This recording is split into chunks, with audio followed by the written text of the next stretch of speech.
Ideernes krise i politik. Indleder Tim Knudsen, professor. Et panel af politikere. Det er Mogens Lykketoft, Margrethe Vestager og Bertel Haarder. Ordstyrer Christen Schultz Jørgensen.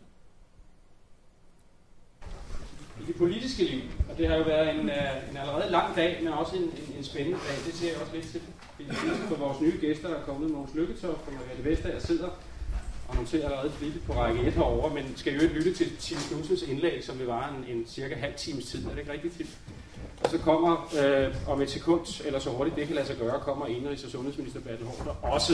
Og så har vi en situation heroppe i 2 timer, hvor de 3 politikere også holder et indlæg af cirka 10 minutters varighed, hver især efter Tims indlæg, og så har vi et panel med 4 personer heroppe, som diskuterer dels med hinanden og dels med salen.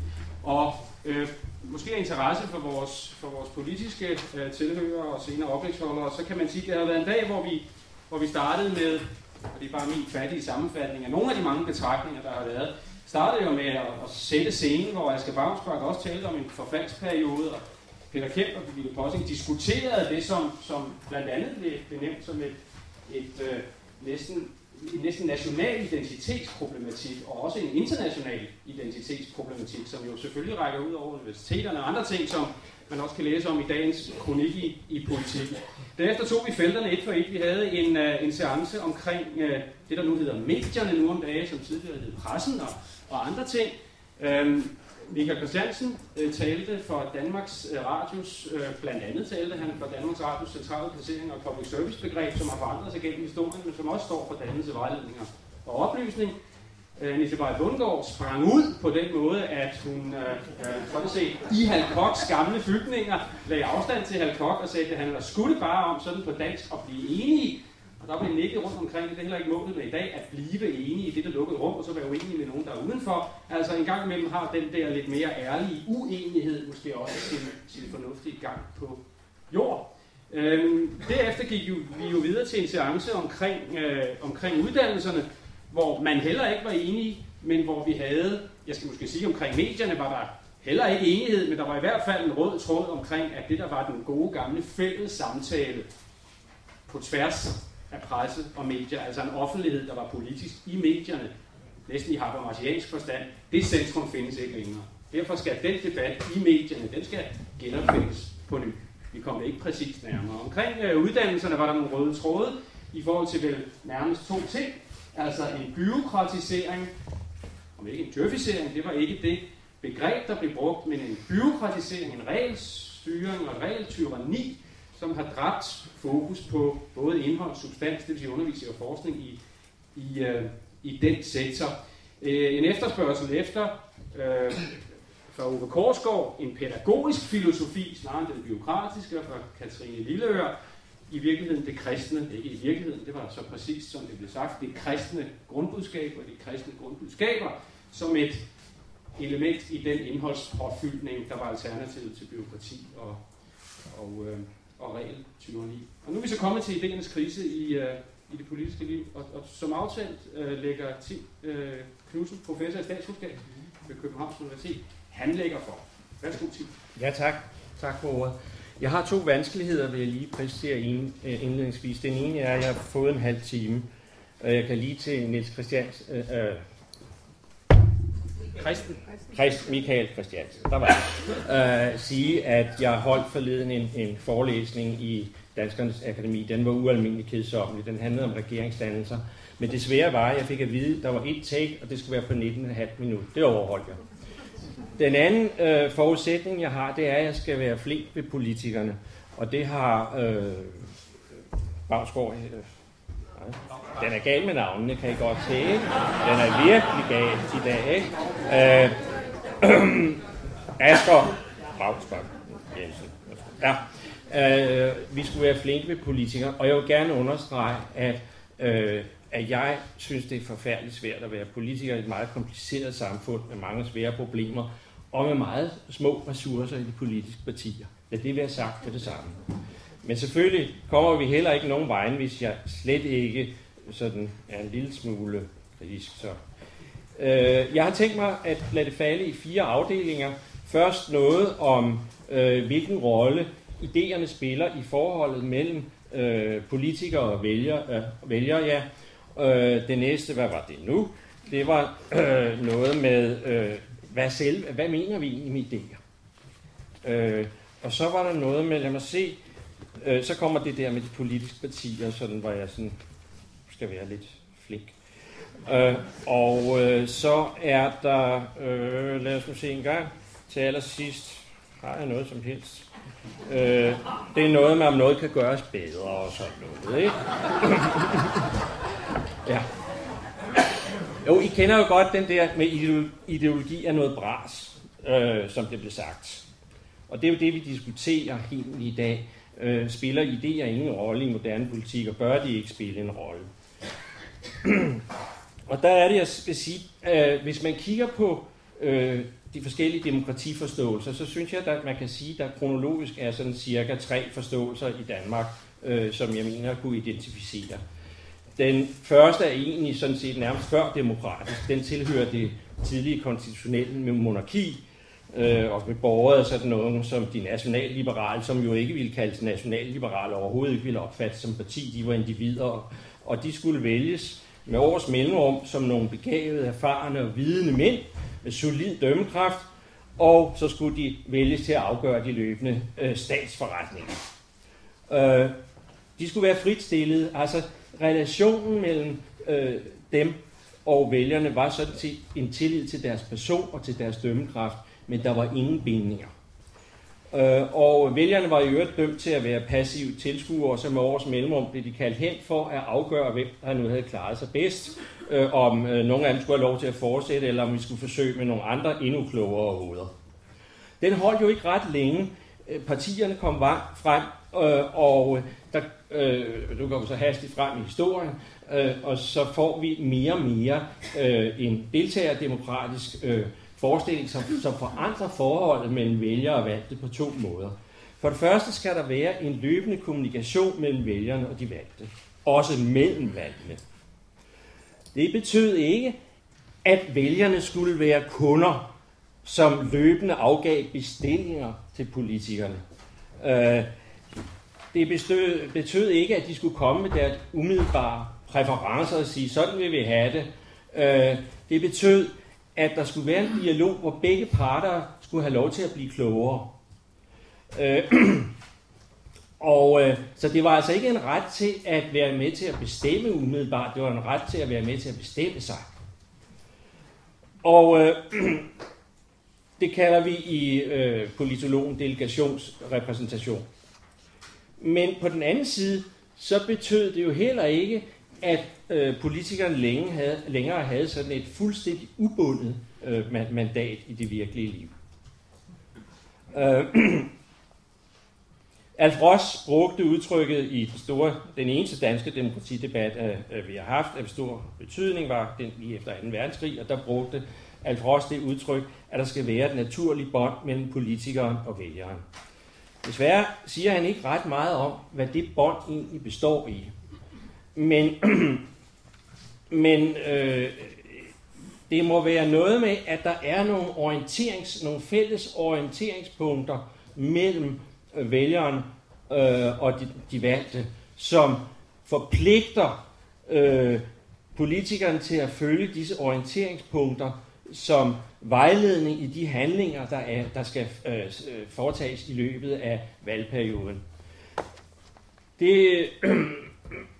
Der er selvfølgelig her altså behov for en væsentlig margen til handlefrihed for politikerne og til at prøve at møde de nye udfordringer, som dukker op hen ad vejen. For ellers går det, som Henry Ford engang sagde, at hvis han havde spurgt befolkningen, hvad de ville have, så havde de kørt i hestevogn endnu. Det, der sker i de her år, er for mig at se, at den deltagerdemokratiske forestilling, det har vel altid kun været et ideal, men det har dog alligevel været et ideal, man efterlevede og prøvede at tilnærme sig i lange perioder i efterkrigsperioden. Det er ved at forvidre til fordel for noget, som jeg kalder markedsdemokratiet. hvor de politiske partier tvinges til, kan vi godt sige, at agere mere eller mindre som private virksomheder på et vælgermarked. Og der undersøger de hele tiden løbende befolkningens og vælgernes holdninger gennem opinionsundersøgelser, fokusgrupper og testpaneler og hvad det alt sammen hedder. Derved så ryger den der forædling af, hvis vi altså trækker det skarpt op i idealtypisk form, så ryger den der forædling af standpunkterne hen ad vejen. Man tager udgangspunkt i vælgernes umiddelbare præferencer. Lad mig understrege, der er ikke noget, altså jeg mener også, der er meget godt at sige om opinionsundersøgelser og den slags. Det er også meget godt, at politikerne ikke fuldstændig mister fornemmelsen af, hvad der rører sig i befolkningen. Men det må ikke blive sådan, efter min opfattelse, at man fuldstændig kynisk indretter sig og opportunistisk efter opinionsundersøgelserne. Fordi der vil jo derved være mange svære problemer, som ikke vil blive løst, og der vil være nye muligheder, som ikke bliver undersøgt, osv. osv. I den her udvikling sker jo så også det ved det her markedsdemokrati, at der er en tendens til, at vælgerne bevæger sig hurtigere og hurtigere fra parti til parti. Og det søger jo de politiske partier med at imødegå med noget, som vel også er hentet fra den private virksomhedsverden, nemlig ved at koncentrere sig om meget få og meget enkle budskaber, få temaer, som man forsøger at brande sig. Højst 4-6 temaer kan vælgerne rumme. Og de skal helst bankes fast i knolden på kunderne, jeg siger nu kunderne, efter papegøjemetoden, som hermed får slået fast, så selv den tungenemmeste kan gentage disse punkter. Jeg synes her, det er værd at lige at nævne, at Winston Churchill engang sagde til alt det her, da han blev rådet til at holde sine ører ved jorden. Den britiske nation vil få meget svært ved at se op til ledere, de finder i denne stilling.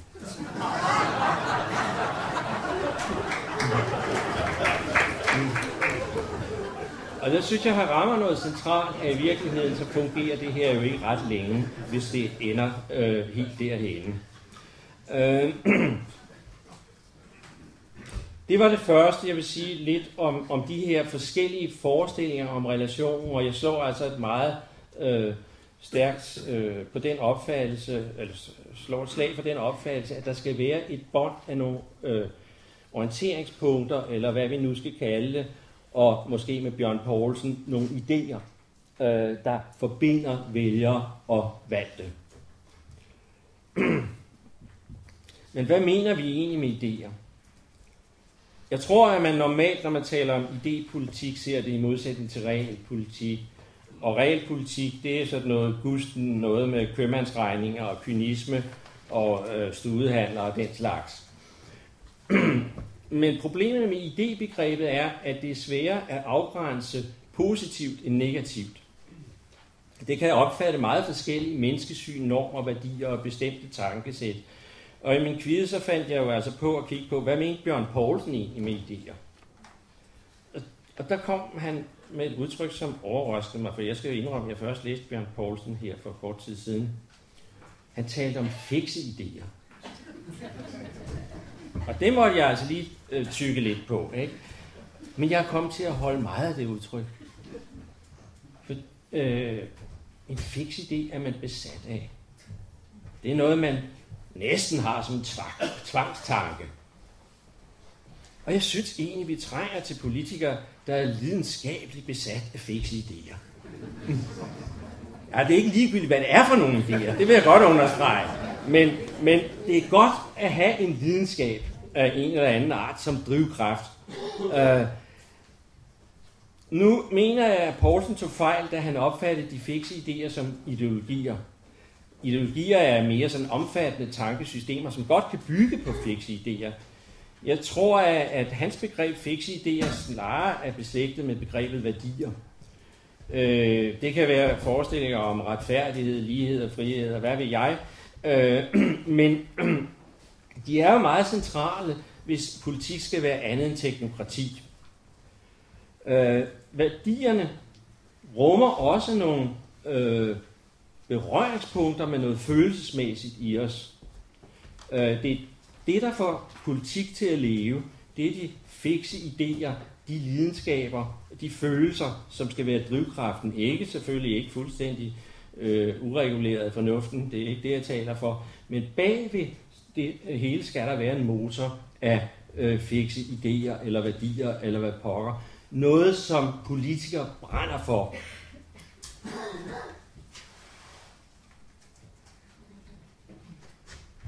Og det er gennem at tale til borgernes følelser og fornuft, at politikerne kan gøre menneskene til andet end brugere og kunder i demokratiet, til medborgere. Og jeg hørte også med fornøjelse, at Ove talte om, at det er vigtigt at få medborgeren frem i os, som tænker også på almenvældet, som tænker på andet end mere sin rent umiddelbare interesse. Det er vel det, der ligger i den republikanske opfattelse i høj grad. Nu kom jeg til at spørge på en lidt uheldig måde, hvad jeg beklager, til Barack Obama før. Men det var jeg sådan set nødt til, fordi jeg faktisk godt lige vil flette en bemærkning ind om Obama som eksempel.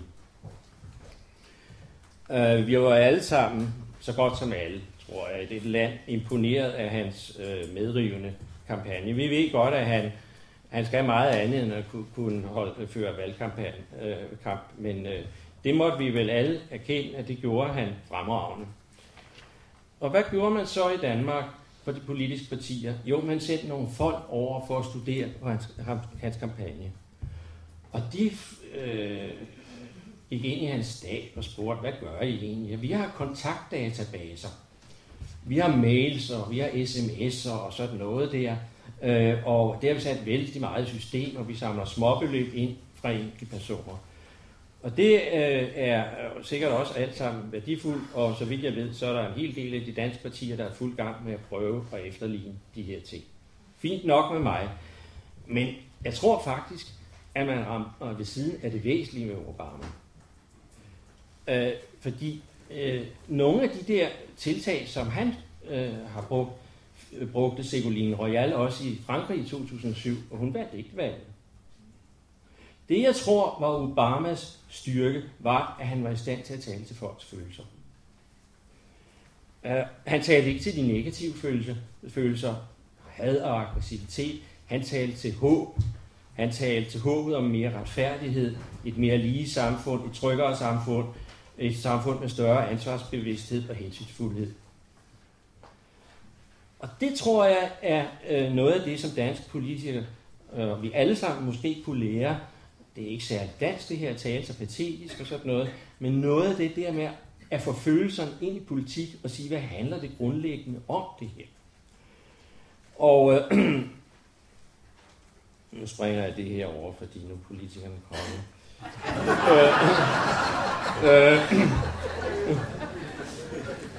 Men altså lad mig give et eksempel, ikke? Altså, man kan diskutere domstolsreform og politireform til uendelighed. Og også politichefers hotelregninger for den sags skyld, om de skal have billetter til forskellige koncerter og arrangementer og hvad ved jeg. Men på en eller anden måde, så handler det jo til syvende og sidst om et eller andet med tryghed og tillid og retfærdighed. Og først der kommer man til rigtigt at række ud til folk, hvis man også får det med, når man diskuterer de her ting. Og jeg er egentlig ikke i tvivl om, at man kan appellere vældig meget til folk, hvis man spiller lidt mere på følelserne, spiller undskyld udtrykket, det var egentlig, det skal også være ægte.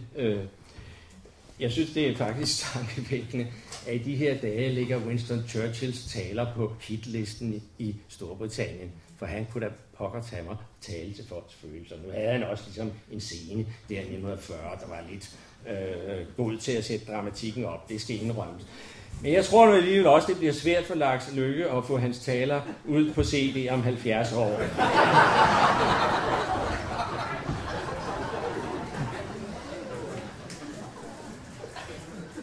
Ja. Men jeg tror, der er altså i befolkningen noget at tale til, hvis man gør det rigtigt. Og bygger på de fikse idéer. Og refererer til dem, gør dem klar. Jeg har prøvet at konsultere statskundskaben med hensyn til, hvor kommer så de nye politiske idéer fra. Og der må jeg indrømme, også det er statskundskaben jammerlig. Man kan sige, der står ikke noget om kunstnere nogle steder, jeg har nået at konsultere. Man er ikke i tvivl om, at sådan nogen som en selv, økonomer og politologer, kan bidrage, men måske især politiske filosofer kan bidrage til idéer. Men nu har vi jo også af Sune fået understreget, at man skal dog ikke forvente, at de fikse idéer har nogen særlig frugtbar grobund i universiteterne. Det lød ikke sådan. Og jeg er sådan set meget enig med ham, selvom jeg måske vil trække nogle procent fra i min beskrivelse, så synes jeg, at der er meget rigtigt. Og man skal også huske på, at man på universiteterne netop træner sig i ikke at have et følelsesmæssigt forhold til politik. Ikke mindst på statskundskab. Det er vi jo trænet i gennem mange år. Jeg aner ikke, hvor mine kolleger er politisk henne, og jeg tror heller ikke, de ved, hvor jeg er henne.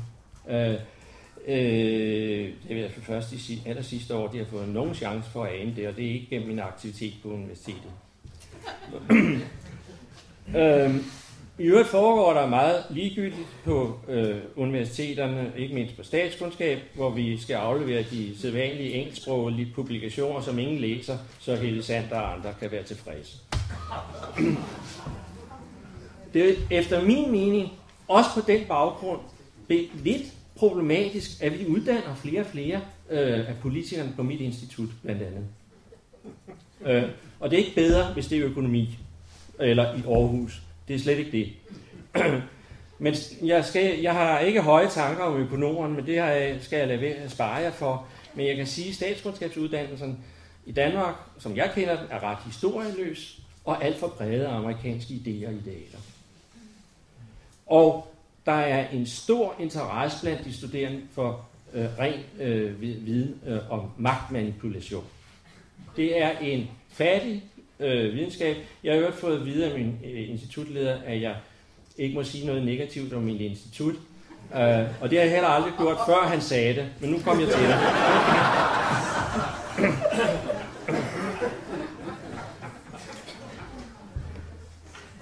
Men hvor kan man så videreudvikle idéerne? Frie intellektuelle miljøer i tænketanke, og nogen siger i litteraturen, at de kan opstå i internationale NGO'er.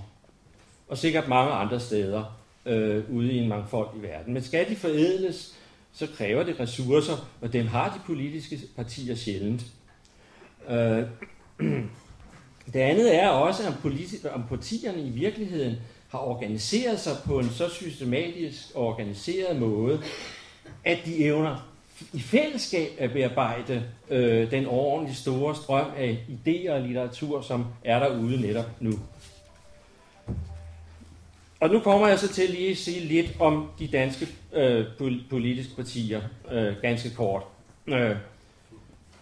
Bjørn Poulsen har også et meget interessant lille afsnit om velfærdsbegrebet, som han på forhånd mener er håbløst, fordi ingen kan være imod, at man farer vel. Og jeg synes, jeg må indrømme, jeg synes, det er et meget godt eksempel på, at det er et begreb, som vi i dag vil sige, det er uden kant, fordi hvem er imod velfærd? Alle påberåber sig velfærd, selvom nogen siger, at vi skal have mindre af den for at bevare den. Og så har jeg bemærket, at den dansende kuglestøder, den sidste nye politiker, vi har fået, vist nok mente, at forhøjet statsstøtte til Team Danmark er centralt i velfærdspolitikken. Så er velfærd jo sådan set alt mellem himmel og jord. Jeg er enig i, at vi trænger til nogle bedre begreber og nogle mindre slidte begreber. Men lad mig lige kort se på de politiske partier. Hvordan gik det nu med Schlüters ideologiløse parti? I 2004 bad partiet reklamebureauet Punde og Company, det var et pragtfuldt navn, om at finde ud af, hvad det vil sige at være konservativ, for de vidste ikke rigtig selv. Og hjalp det? Her den 22. august i år var der i hvert fald en, som ikke havde fået fat i det. Det var den tidligere formand Torben Reichendorff. Han udtalte til Politikken, citat: "Folk ved ikke, hvad det vil sige at være konservativ. Ærligt talt står det også mig lidt uklart." Citat slut. Måske var det alligevel godt med stænk ideologi, selvom jeg godt ved, at der er nogen, der siger, at konservatisme er netop ikke ideologi, men det skal vi ikke skændes med, men så er der jo et eller andet, vi kan forstå af konservatisme. Men den der tendens til at korte de politiske budskaber ned til nogle ganske få punkter, er jo noget, der har bredt sig. Og ikke mindst gik Venstre forud ved, op til valget ved 2001, at koncentrere sig om udlænding, sundhed, ældre, retspolitik og skat. Og de koncentrerede sig så meget, at de stort set fik begge tv-stationer til at gøre dem til temaer i afslutningsdebatten. Det var en af de største demokratiske skandaler, efter min mening. Men det skal jeg lade mig holde helt for mig selv.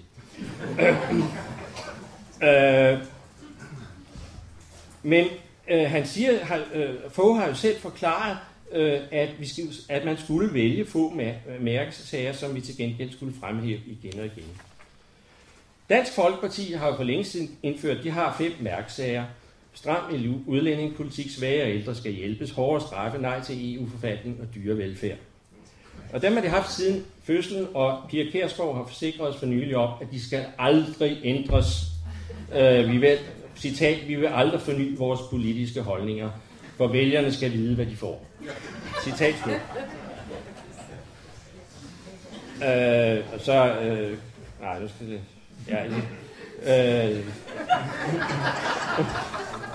Ja, de mente noget andet, før de blev Dansk Folkeparti, det er noget andet. Lad os nu kigge lidt på Socialdemokraterne og Socialistisk Folkeparti. De opstod begge som slags marxistiske partier, der troede på en kommende socialisme bygget på kollektiv ejendomsret til produktionsmidlerne. Er de fortsat socialister? Jeg spurgte næstformanden, tror jeg han er, Thor Møger Petersen, men han siger, at det må fremtiden vise, hvad for et økonomisk system vi får. Kollektiv ejendomsret er ikke centralt. Men ikke desto mindre så opfatter han sig som socialist. Vi skal følge ham være medborger i fællesskabet Danmark.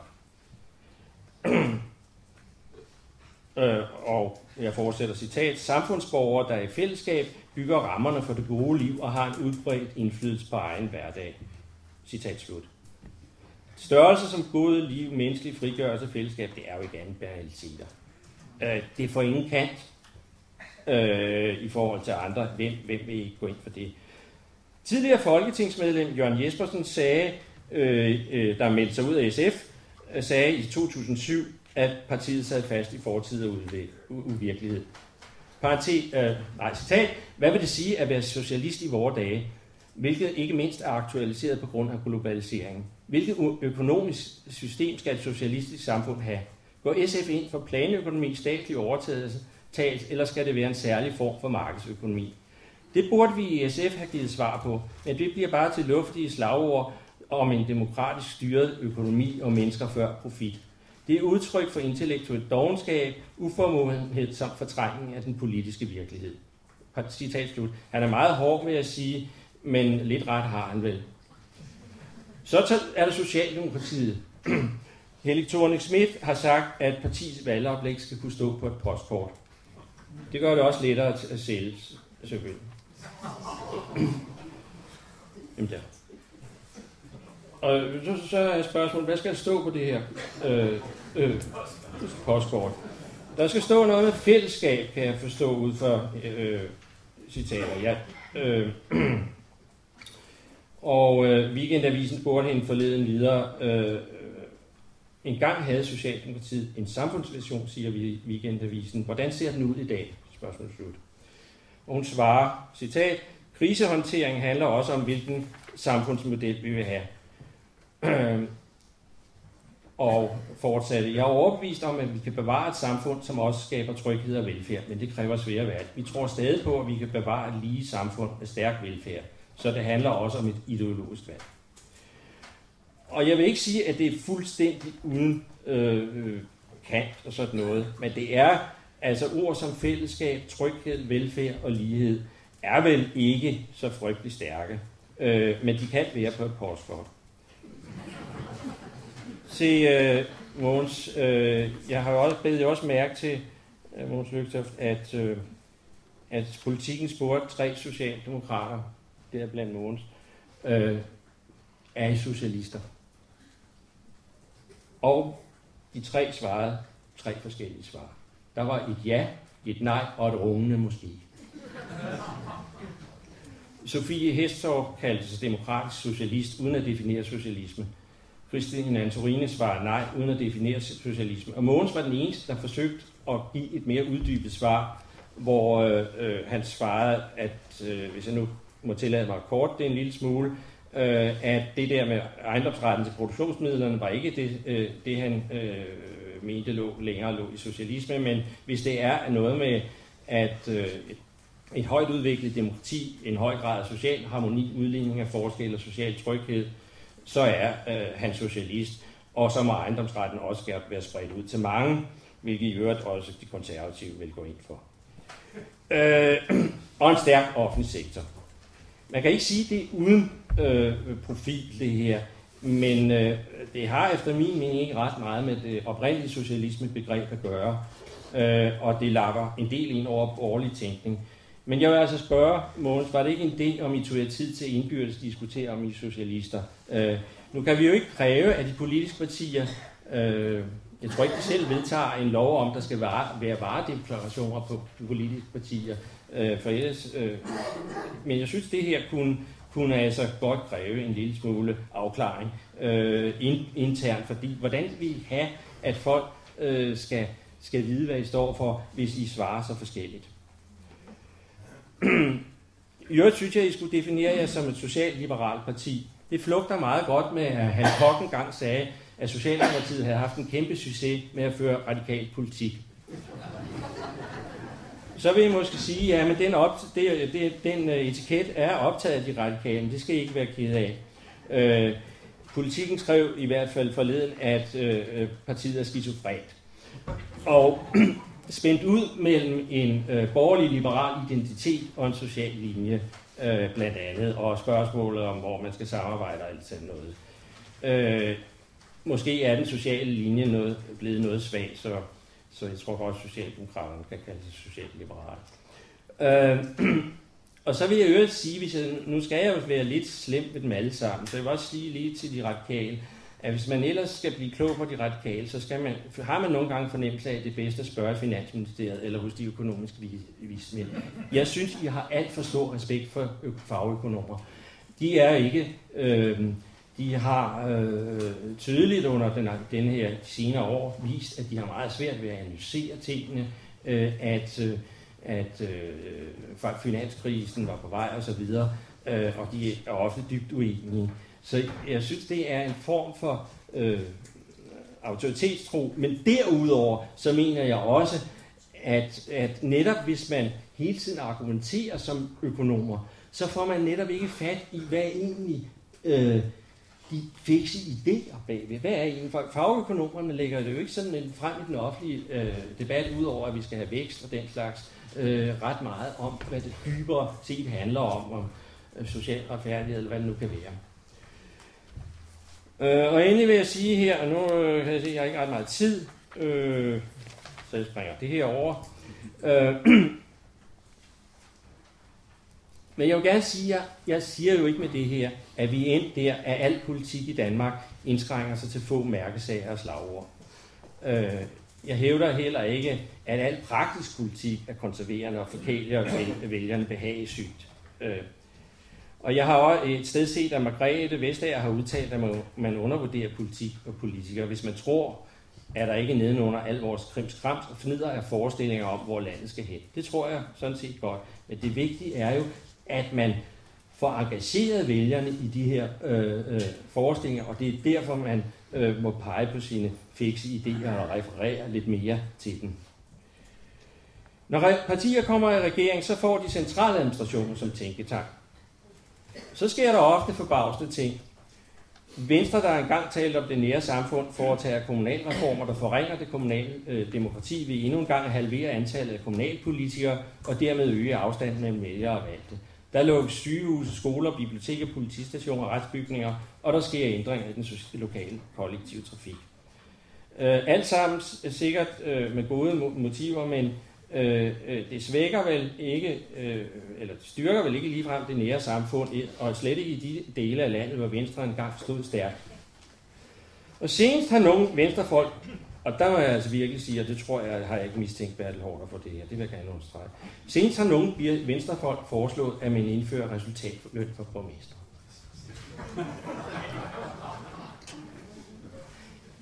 Jamen, er det for en jammerlig forståelse af det kommunale demokrati? Det er ikke staten, der er borgmesterens arbejdsgiver, det er vælgerne. Det er borgerne. Det er ganske simpelt endestationen og for den demokratiforståelse, som Venstre ikke mindst historisk har stået for, og for det danske samfunds kvaliteter, som i meget høj grad bygger på et stærkt kommunalt selvstyre en gang i fortiden. Og her synes jeg også, man mangler noget historisk bevidsthed om kommunestyrets helt afgørende betydning for den sociale det var ikke så godt. For den skandinaviske, som vi nogle gange kommer til at kalde socialdemokratisk, men den er meget mere end socialdemokratisk, den skandinaviske model. Og jeg synes, det er vigtigt at besinde sig på, at vi trods alt vores klage og jammer og brok, som jeg også er en del af, så har vi nogle af historiens bedste samfund. Og derfor skal vi tage udgangspunkt i de værdier og de kvaliteter, som ligger i det samfund. Og derfor er det så vigtigt, at vi kender vores egen historie. Herunder det kommunale demokratis historie. Nå, tilbage til de her regeringer. Socialdemokratisk ledede regeringer foretager som kendt efterlønsreformer, formueskat, afskaffelse og privatisere og gøre i hele taget meget, som ikke er socialdemokrati klassik. Og så efter nogle år i regeringen, så bliver der længere mellem idéerne til de der teknokratiske tiltag, og regeringen forsøger at forny sig. Og så har man set, at så går man ikke til partiet, man har ingen tænketank, man går til embedsmændene. Det kan man sige meget om. Men det fjerner jo altså denne forbindelse ned eller ind i sit eget parti og ud til vælgerne. Og jeg skal bare minde om, at på Bjørn Poulsens tid for 50 år siden, der havde Socialdemokratiet 260.000 medlemmer, seneste tal er 46.000. Venstre har fået halveret snart, det var ikke mange år, før de har et par år eller to, så har 3 måske, så har Venstre halveret antallet af medlemmer, de havde i 1998. Det er sådan, det går, ikke mindst når man bærer regering. Det er derfor, det er afgørende på det lange sigt, at der sker en løbende idéudvikling i forståelse med både vælgere og partimedlemmer. Men hvor skal det foregå? Og det er jo ikke nemt at komme med smarte løsninger her. Men jeg vil pege på, at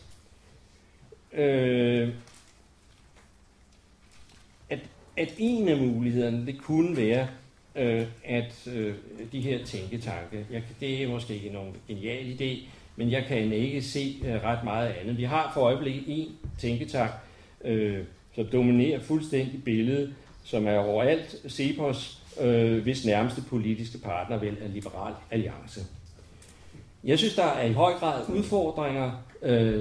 behov for udfordringer af CEPOS, og jeg synes også, at de øvrige partier mangler lignende ideologisk indpisker. Men jeg synes samtidig, det er fint, at tænketankerne ikke er direkte en del af de politiske partier. Enhver, der har en erindring om, hvordan Jens Otto Krag som statsminister reagerede, da man i 1966 etablerede et socialdemokratisk samfund, vil vide, at statsminister er ikke altid glade for idéudviklingen i baglandet. Så det er udmærket, det foregår lidt i distance, men alligevel med en vis kommunikation. Og så vil jeg slutte af med at sige til indenrigsministeren, at han må, når nu han får tid efter alt det her, der foregår i de her dage, så må jeg gerne finde iltapparatet frem til det hendøende kommunale demokrati. Jeg ved godt, der foregår nogle ting, men det må gerne fremskyndes. Tak.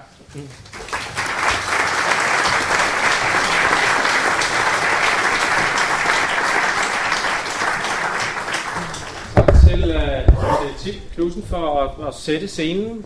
Vi behøver værdierne. Hvor skal de komme fra? Jeg foreslår, at vores 3 politiske deltagere sætter sig op i panelet, alle 3. Så vi har 4 i panelet, og derefter holder jeres indlæg.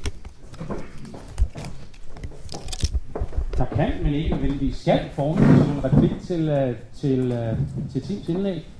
Jeg ved ikke, om I har talt om, hvem der indleder. Der er sådan set ikke noget, der ligger hæmninger på. Og der mener jeg selvfølgelig dem, der er uenige med mig. Der er rigtig meget, der vokser rigtig, rigtig godt i de her år. Ikke kun i Danmark, men i hele Europa. Højre ekstremismen er i den grad på vej frem. Og den næres af stiltiende accept af et ekstrem hastighed i et mediebillede, som aldrig har tid til at gå i dybden med ret mange ting. Og så får den selvfølgelig sin substrat for det, som er blevet til et vilkår, nemlig en hastighed og en globalisering og et krav om at forandre sig, som med min begrænsede erfaring dog synes at være uden sidestykke i historien, og derfor i sagens natur også angstfremkaldende. Fordi i den sammenhæng synes jeg tit, vi glemmer eftersætningen, når vi siger forandring fryder, sagde konen og vendte særken ved juletid. Det skal helst være i overskuelige portioner, den forandring skal komme. Og dermed jo bare sagt, at det her, det handler for mig at se ikke så meget om idéer, der er i krise. Det handler om, at der er en politisk kamp om, hvordan vores verden skal se ud. Det er det, der er spørgsmålet. Og spørgsmålet er, om vi vil gå ind i den kamp, om vi vil kæmpe den på den slagmark, der nu engang er vores tids slagmark. Eller om vi ligesom er for fine til det. Om vi er for fine til fokusgrupperne og rådgiverne og hastigheden i mediebilledet. Om man ikke synes, at det er ulejligt men værd at stå op klokken lang tid før klokken 6 for at kunne være i news klokken 7. Fordi så kan vi bare lige så godt lukke debatten og sige, så vinder de andre idéer. Sådan bliver det. Og så kan vi bare holde et symposium, hvor vi lægger det, jeg mener er de gode idéer i graven. Den bedste idé af alle, nemlig ideen om den myndige borger. Det må være selve begravelsesoptogets hovedkiste. Fordi det er lige præcis det, der forsvinder i øjeblikket. Og det er det, der ellers for mig at se er hele idealet. Det er, at enhver politiker må arbejde for, at borgernes største lyst er at modsige. Det er det, der er kernen for mig at se i et hvert demokrati. Og den kerne, den næres, den substrat er tillid, lydhørhed og respekt for andre mennesker. Og dermed den helt grundlæggende idé, ideen om mennesket og menneskers ligeværd.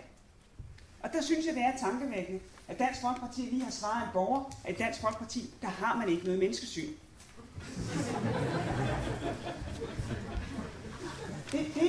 Så langt, så godt.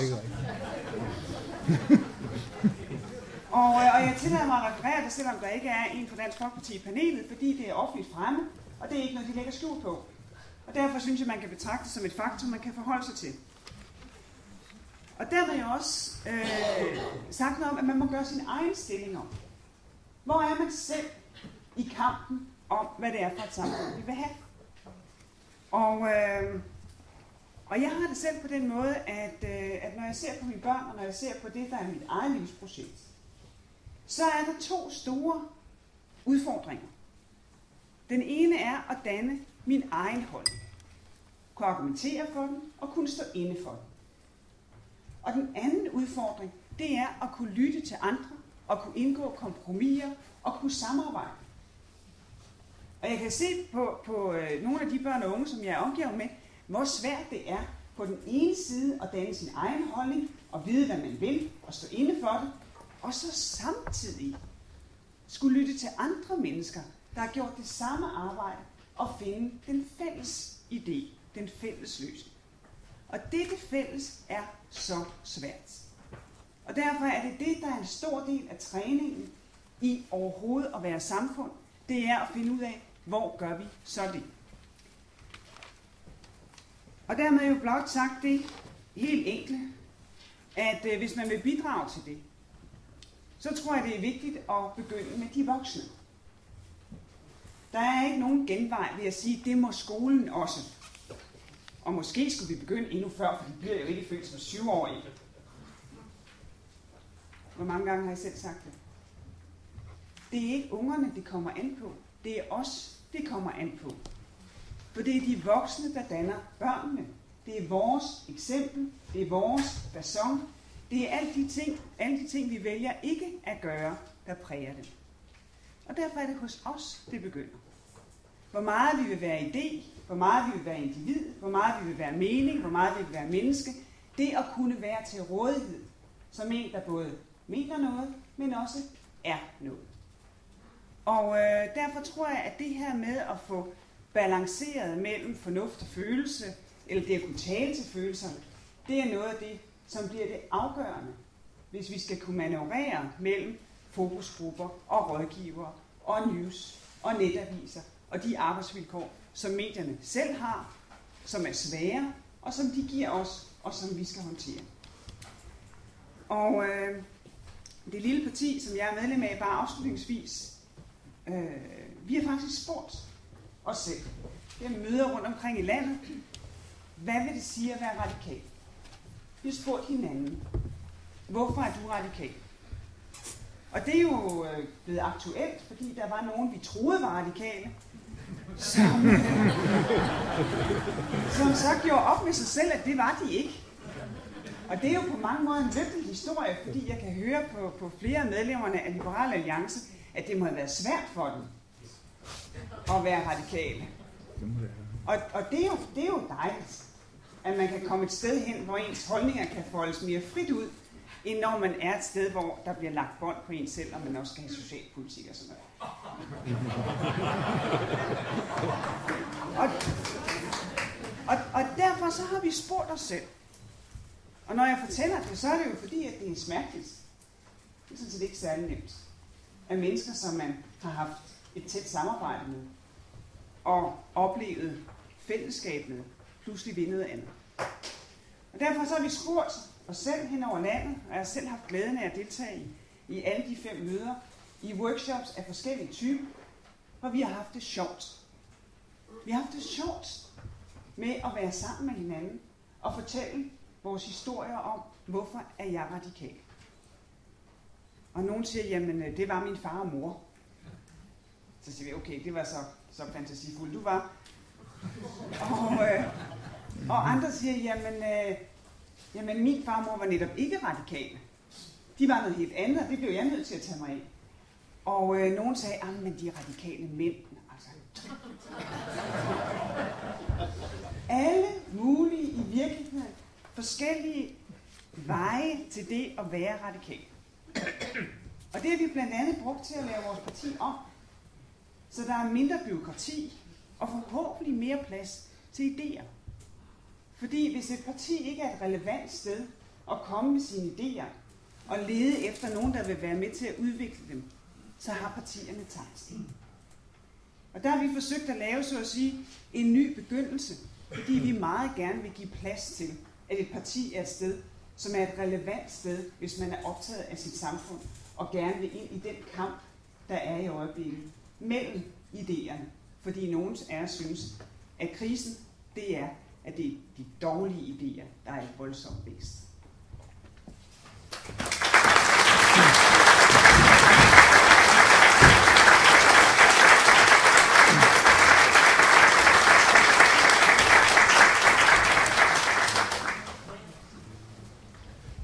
Undskyld, at nogle af os ældre herrer bliver siddende. Men jeg vil ikke være i stand til fra den højde at se mine egne noter. Så derfor...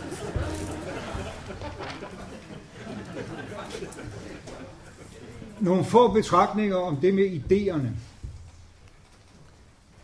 Erling Olsen skrev for snart en del år siden om Socialdemokraterne: vi har meget til overs for Marx, men vi har ikke meget til overs fra Marx.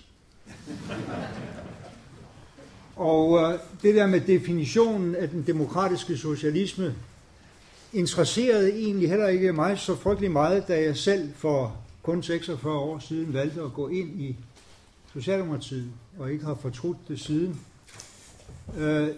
Det, der var min motivation, var en analyse af, hvordan der så ud i verden, og hvordan der havde set ud tilbage i historien, og konstaterende derigennem, at det, der var skabt i det her hjørne af verden, var den mest harmoniske og sympatiske samfundsmodel til dato. Ikke at den var perfekt, men at den var værd at kæmpe for at udvikle. Det var sådan set mit ideologiske grundlag. Så gik jeg selvfølgelig tilbage og læste Socialdemokratiets daværende idéprogram fra 1961 og konstaterede, at den demokratiske socialisme er en tautologi. Socialdemokratiets program er den demokratiske socialisme, og den demokratiske socialisme er Socialdemokratiets program. Så enkelt er det. Og så er det på plads.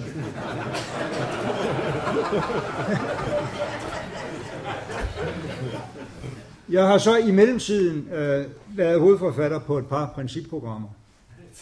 Et fra 77 og et fra 92 sammen med Svend Auken.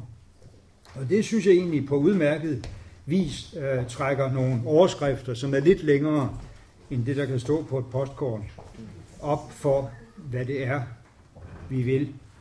Men det fører nok for vidt inden for en 10 minutters ramme at gennemgå det. Jeg ved heller ikke, hvor vigtigt det er. Jeg vil hellere vende mig til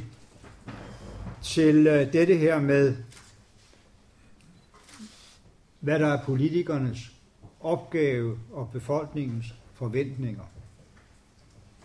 Jeg er enig med Tim i, at det væsentligste, utroligt løfterige ved Obama, var hans evne til at tale op til folks forhåbninger og ikke ned til deres fordomme.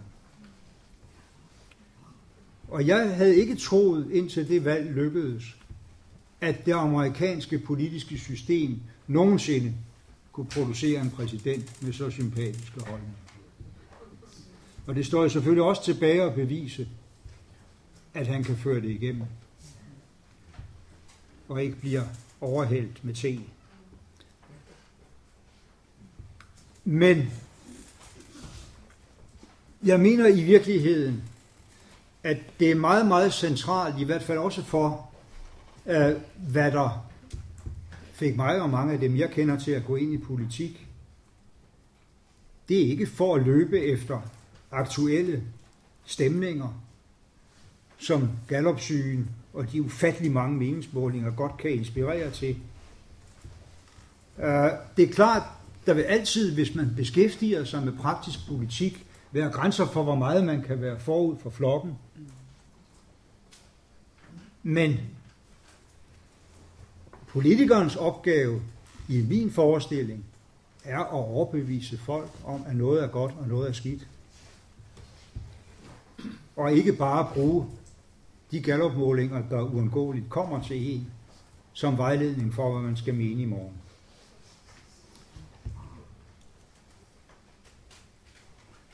Og folkeafstemninger er jo i virkeligheden noget møg. Set i det perspektiv. Der var aldrig kommet nogen jernbane til Esbjerg, hvis det skulle have været sendt ud til folkeafstemning.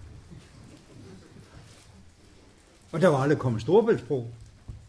Det var først, da den stod der, og folk sejlede forbi på den sidste færge. De var ved at vælte den af beundring over i siden der, hvor de stod og kiggede på den. Ellers havde de været imod frem til da. Og der kun eksisterer et progressivt, fremsynet politisk system, hvis der findes folkevalgte politikere i et repræsentativt demokrati, der er villige til at løbe en risiko.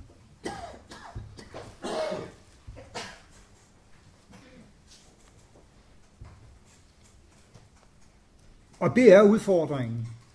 Og ingen nævnt, ingen glemt. Jeg er ikke her for at sige, at intet af det, vi har foretaget os i mit parti, har været ramt af den her syge. Men det er det, vi efter min mening skal arbejde med at gå op imod. Også i betragtning af, hvor store udfordringer vi egentlig står overfor, er vi nødt til at pålægge hinanden i langt højere grad at tænke på kommende generationer end på det kommende valg. Problemet, og nu siger jeg noget meget polemisk, som kan lægges lige op til Bertel. Det mest konkrete sygdom i dansk politik er, at Venstre og Konservative de sidste 9 år har ladet sig trække rundt ved næsen af den fordomsfulde idioti, der findes i Dansk Folkeparti.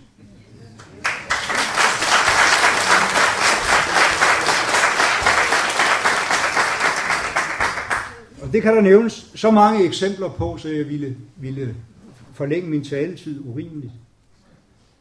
Men jeg tror, at fænomenet Ny Alliance, de få måneder, det levede i mange menneskers bevidsthed, i virkeligheden havde at gøre med én og kun én ting.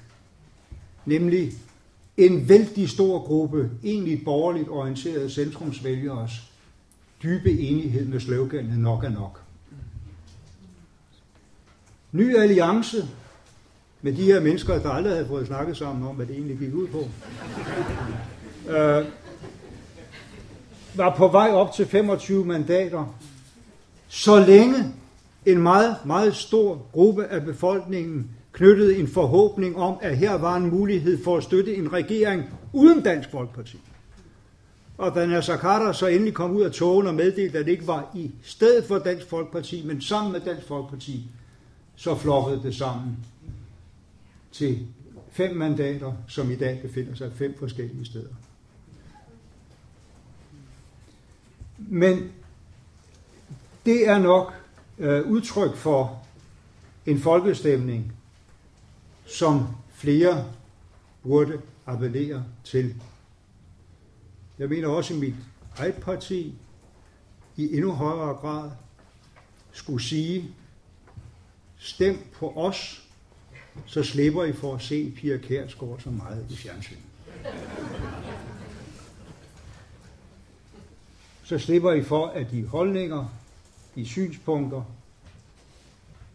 den fladpandede populisme, det, som de ikke vil kalde et menneskesyn, som vi ikke kan lide, at det præger dansk politik så ubegribeligt, ubehageligt meget. Det synes jeg er en god idé, debat.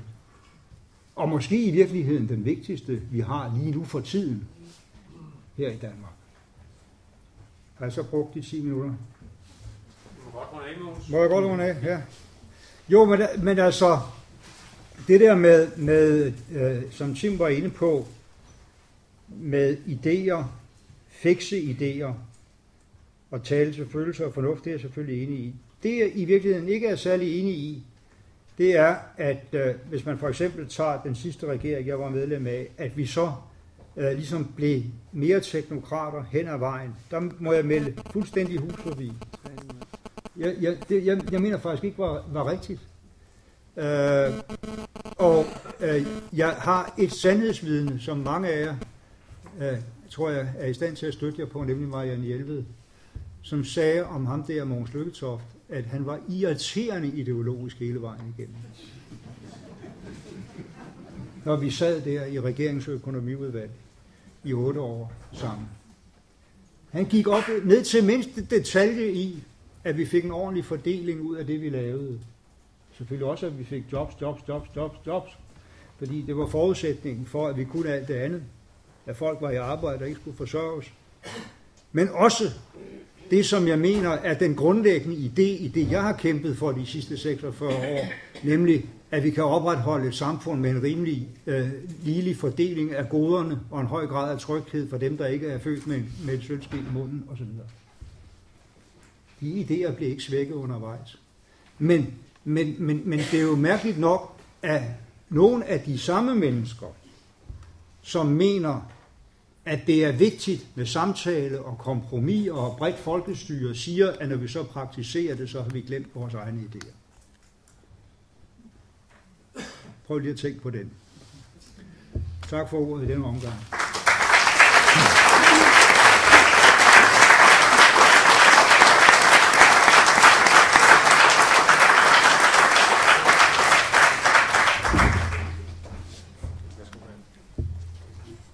Ja, tak.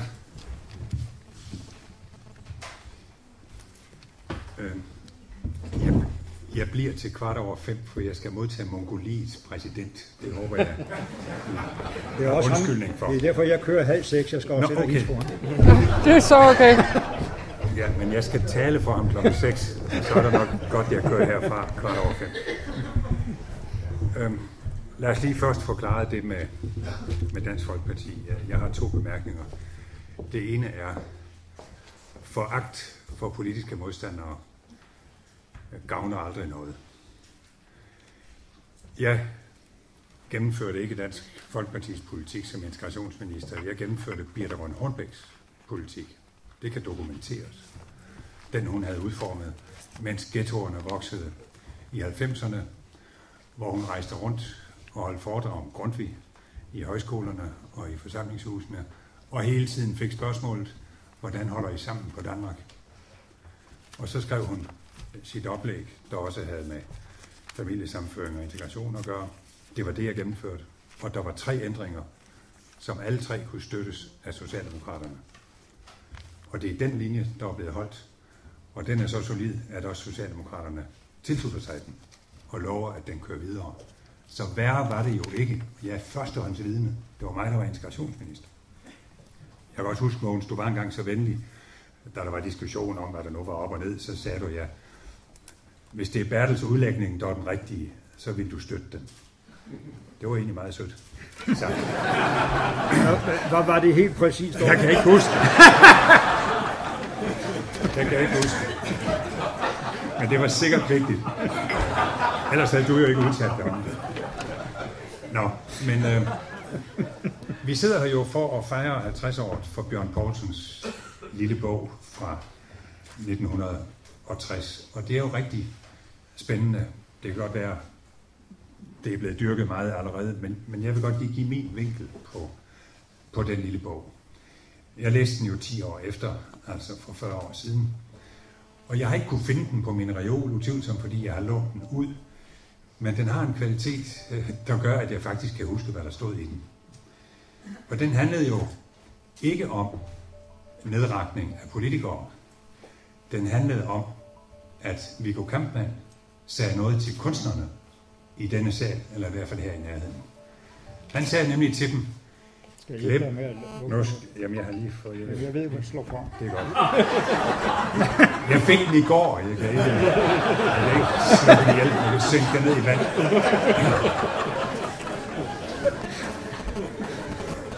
Ved det berømte møde, som starter bogen, der talte Viggo Kampmann her på skolen til de danske kunstnere, til intelligentiaen. Og han sagde til dem, hold nu op med jeres foragt for politikere. Hold op med jeres foragt for dansk politik. For I skal være klar over, regeret bliver der alligevel. Og hvis I ikke blander jer i det, så har I ingen adkomst til at brokke jer over det, der kommer til at foregå. Det var hans velrettede spark imod datidens intellektualistiske og højrøvede intellektuelle, som var samlet her i et selvgodet akvarium, hvor de dyrkede sig selv og tænkte hånligt om dem der uden for vinduerne. Det var det, han gjorde opposition. Det var det, han gjorde op med, og sagde, bland jer dog i det. Og det har vi jo så set kunstnere og intellektuelle gøre i Østeuropa, hvor en organist blev præsident i Litauen, og hvor en meget berømt forfatter blev præsident i Tjekkoslovakiet, og hvor det var som om, at kunstnerne faktisk engagerede sig i politik. Nu var forholdene så forfærdelige, at de skiftede regering hele tiden, og der har været meget lidt stabilitet. Og det der med at være medlem af politiske partier, Det kan de stadigvæk ikke finde ud af. Så det er jo ikke, fordi det går særlig let, men der har vi dog et eksempel på, at der var nogle intellektuelle, der virkelig engagerede sig i politik og gjorde det med held. Sådan har det jo ikke været så meget i Danmark.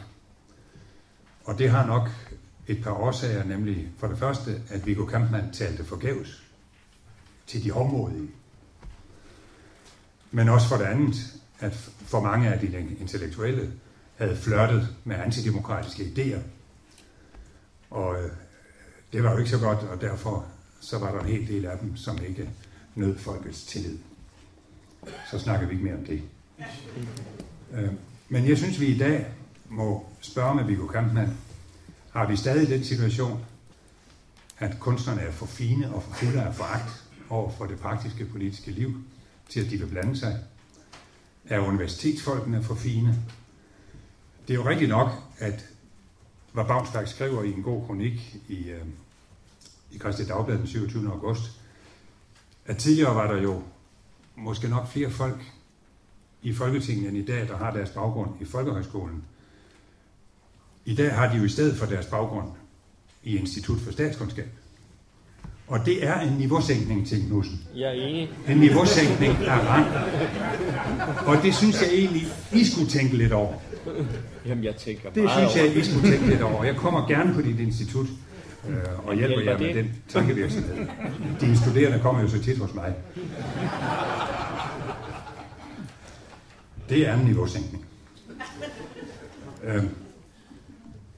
Så jeg synes, at alle hovmodige omkring de forfærdelige politikere og det forfærdelige liv på borgerne, jeg synes, de skulle tænke lidt over, hvad gør de så selv, og jeg synes, de skulle genlæse Bjørn Poulsens lille bog. Han fik aldrig skrevet andet end de 60 sider, så vidt jeg ved, men de var gode, og vi fejrer dem i dag. Og i øvrigt havde jeg hans datter som elev på Askov, da jeg i studietiden var vikar der. Og så vil jeg godt nævne, at selvom politik jo er blevet helt forfærdeligt, efter nogens mening, så ved jeg ikke, om ikke vi må sige, at vi i vores tid har politikere med format. Altså, jeg har det da godt med, at Poul Hartling og Henning Christoffersen og Uffe Ellemann-Jensen er mine tidligere partiformænd. Jeg synes, det er svært at gå tilbage i tiden og finde nogen, som er større format end dem. Større forbindelse til kunst og kultur, til den klassiske kultur og så videre. Henning Christoffersen er som bekendt klassiker. Og Fogh med sine dybe rødder i den danske landkultur. Han kan sin Grundtvig, og det kan Lykke i øvrigt også, og lægger meget vægt på det. Og hvad de ikke kan, det kan Birthe Rønn og Britta Sand Holberg, som er omvandrende forsamlingshuse. Så har vi der for øvrigt Ellen Trane Nørby, som er kunsthistoriker, kommende stjerne. Så jeg ved ikke, hvad det er, kunstnerne kan sige hende på. Og nu vil jeg så sige noget helt forfærdeligt, som en lille fodnote. Jesper Langballe har skrevet en aldeles fremragende bog om Sten Steensen Blicher. Jeg lader det bare lige stå et øjeblik.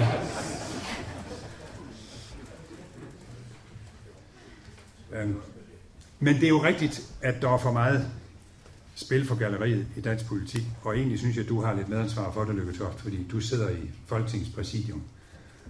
Hvordan kan I dog overhovedet finde på, at der efter hver ordfører skal være en times papegøjesnak, som ødelægger enhver respekt for det danske demokrati?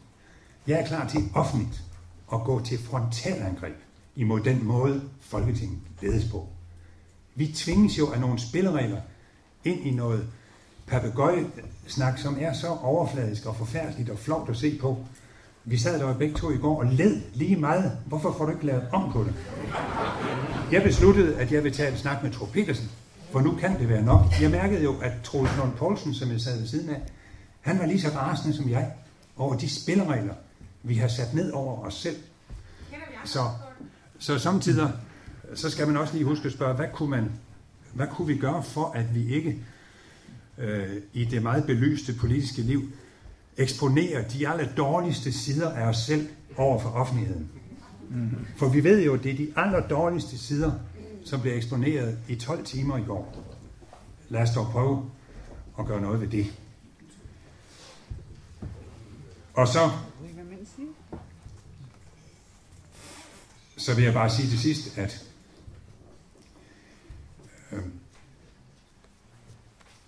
det er en god idé at drøfte, hvordan idéer kan få en bedre plads. Jeg synes, det altid er godt, når Baunsbach svinger den der åndelige krabask over os. Det gør han jo tit og ofte med dagligstuemøder og andet, og nu har han samlet os her. Så jeg bagatelliserer ikke det tema, han har sat op. Jeg siger bare, det personmateriale, vi har arbejdet med i dag, er altså ikke så dårligt, som det gør os til. Og hvis nogen synes, det er for dårligt, kunne de så være så venlige at stille sig selv til rådighed? Var det en idé? Det synes jeg, de skulle tænke over. Tak.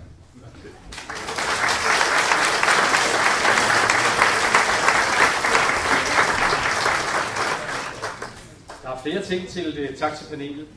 Der er flere ting til det praktiske. For det første kan jeg høre, at vi slutter simpelthen 17:15. Sådan er det.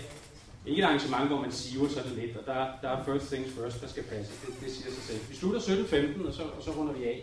Det giver os en halv time fra nu af. Den måde, vi har gjort det på tidligere i dag, det har været at tage nogle spørgsmål fra salen, også sådan lidt i serier, altså en 2, 3, 4 af gangen, og så får panelet jo lejlighed. Det er alle 4 ting, der er sideordnet i panelet nu, lejlighed til at samle lidt op, også kommentere hinandens indlæg. I må med andre ord gerne lige have en lap i vejret, og Asger allerede. Og Rikke hjælper mig, er det ikke rigtigt, Rikke? Det gør jeg da gerne. Med den der omvandrende, som jeg nu står med. Det er jo det, så jeg tænkte... Så hvis du langsomt bevæger mig hen, Rikke, må jeg så sige, jeg hørte der én ting i hvert fald hos de 3 team, og det var, at jeg vil ikke sige, at krisen er afblæst, men altså så meget mod og kvindehjerte, at man siger, at værdierne har man respektivt. Så det er ikke der, krisen ligger.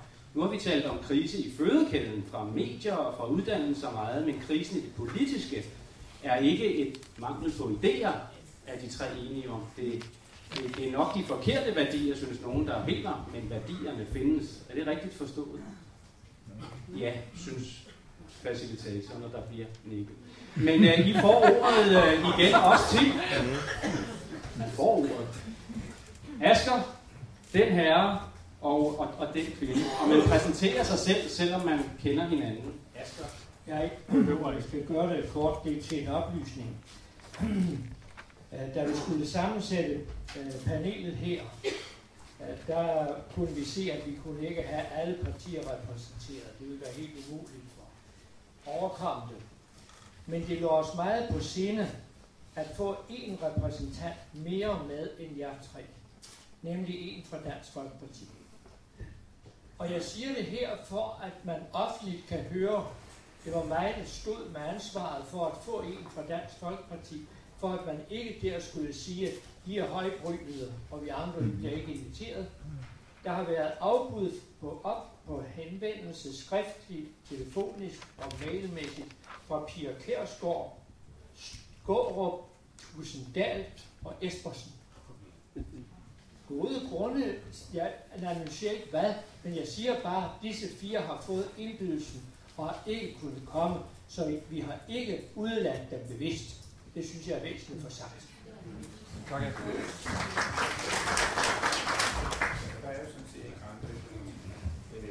Steffen Laursen. Lykketoft, jeg deler fuldstændig din fornemmelse til Dansk Folkeparti og din indignation over det parti, men jeg er bare skuffet over, at Socialdemokratiet og SF ikke tager afstand fra den udlændingepolitik, den nuværende regering og Dansk Folkeparti fører.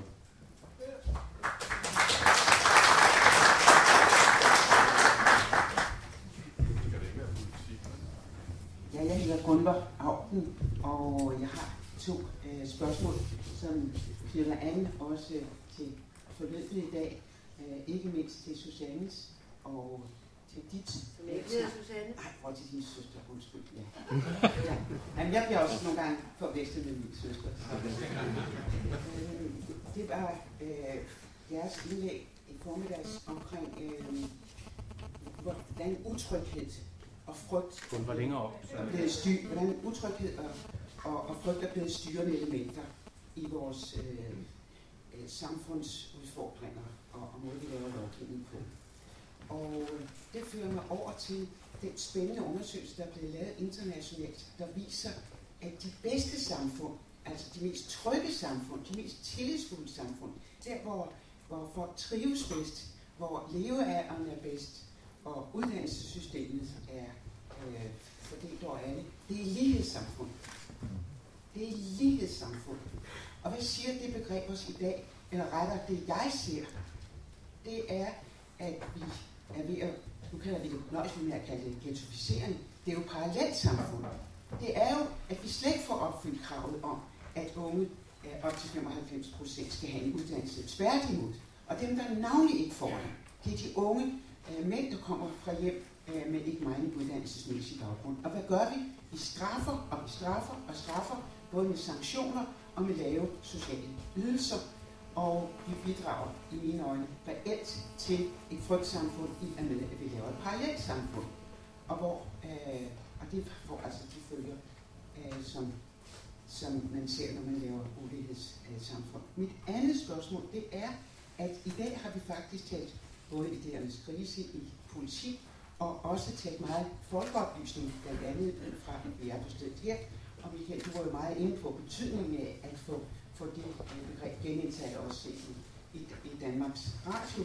Men folkeoplysning følger jo også begrebet, at man sættes i bevægelse. At man ikke bare nøjes med at overlade til den enkelte at afklare sig og gøre noget. Og det har været forunderligt i dag, at ordet organisering er slet ikke blevet brugt. Fællesskabet er blevet nævnt en enkelt gang, men slet ikke sådan fyldt ud. Hvordan ser I, og forstår det nu et meget firkantet gammeldags organisering, men det, at mennesker går sammen, hvor ser I nødvendigheden af det, og hvad skal vi sige, formationerne, dannelserne for det, altså i nye udgaver, ind i vores tid? Tak, Kumler. Jeg ombestemmer mig også lige. Vi tager en bemærkning til fra Katrine Lilleø, der markerer her. Jeg har lyst til her, fordi at det er værdierne, vi taler om i dag, at spørge om noget, som måske er naivt, og så må det være det. Men jeg synes faktisk, at det er så mærkværdigt i dansk politik, at man ligesom hver gang man indgår et ny partnerskab, hvad enten man sidder i regering med et andet parti, eller man indgår en eller anden forhandlingsaftale på sigt med et andet parti, altså, så ophører man med at begrunde sine forskellige udgangspunkt for, hvorfor man nu er enige om dette. Jeg kan ikke forstå, hvorfor at man ikke har i større grad travlt med at forklare, hvorfor er det, at Socialdemokraterne, ud fra det, som I står for, kan gå ind for den integrationspolitik, der har været ført de seneste mange år. Hvorfor kan Venstre, og hvorfor kan Dansk Folkeparti, og så videre.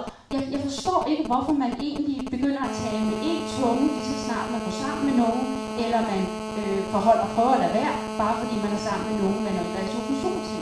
Jeg synes, det kunne være godt for fremtiden, hvis man hele tiden øvede sig på at gøre sit værdigrundlag meget tydeligt for vælgerne, og så dermed begrunde, hvorfor man kunne gå ind i dette kompromis og håbe med at klippe stå den her. Og vi tager en til. Det kan så kvalificeret panel. Godt. Den her. Ja, Jørgen Erik Rasmussen. Når jeg tænker på idéer, så har idéer været lige med to sigte.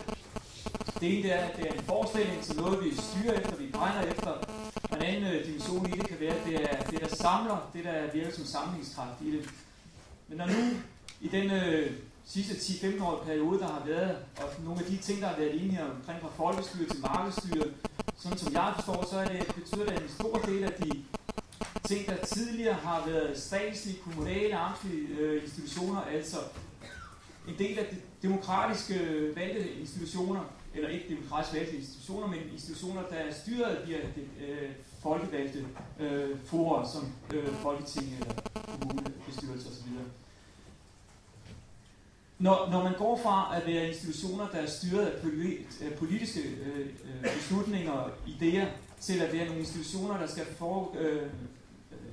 der skal virke på selvstændig grundlag, som skal virke som virksomheder, så virker de jo ikke længere i kraft af nogle idéer og nogle forestillinger, men i kraft af en markedsøkonomisk betingelse. Og det gør jo, at idéerne sættes ud af kraft, og netop erstattes af markedskræfter. Jeg kan måske også være med til at forklare noget af det, der var inde på omkring medlemsflugten fra partierne. Hvis ikke længere man er med til at beslutte, men at beslutningerne tages på markedet, så er der måske ikke så mange store grund til at være medlem. Og det er sådan et positivt eksempel på det her til sidst. Det er, at på et tidspunkt hørte jeg, og jeg hørte det kun brudvis, men jeg hørte, at på CBS på et tidspunkt, så var de vist sendt i retten, anklaget de studerende for, at de tog for høje huslejer og sådan.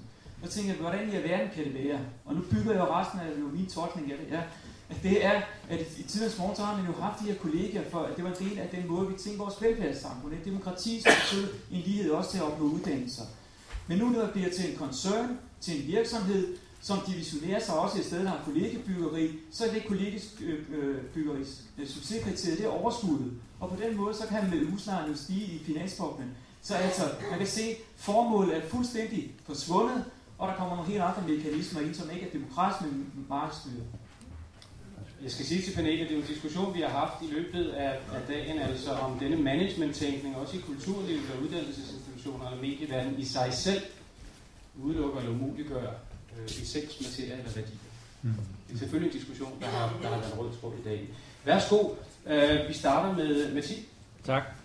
Jeg skal sige, altså, klokken er også faldet i slag på den måde, at med mindre i ekstremkortet, så bliver det her noget nær den afslutning.